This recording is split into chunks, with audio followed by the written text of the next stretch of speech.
Now, we expect the throughput to remain constant after the load reaches the capacity, but instead that throughput declines sharply. So the ideal behavior says that even if the load increases, the throughput should remain same, but it is not happening.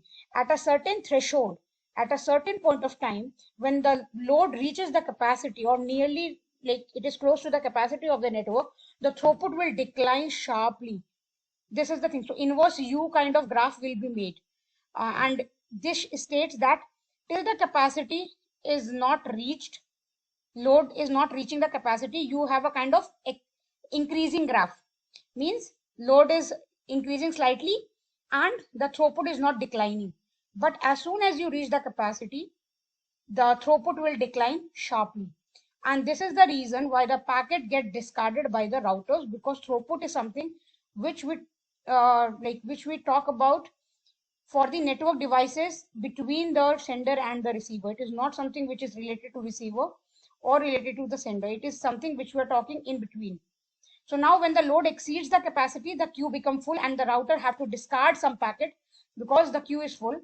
And now here what happened, discarding these packet does not reduce the number of packet in the network, because the source is not getting the acknowledgement, so it will start retransmitting the packet.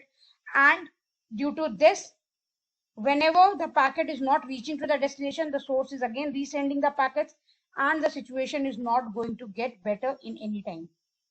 So these are the two things, throughput and delay versus load, how they are related to each other.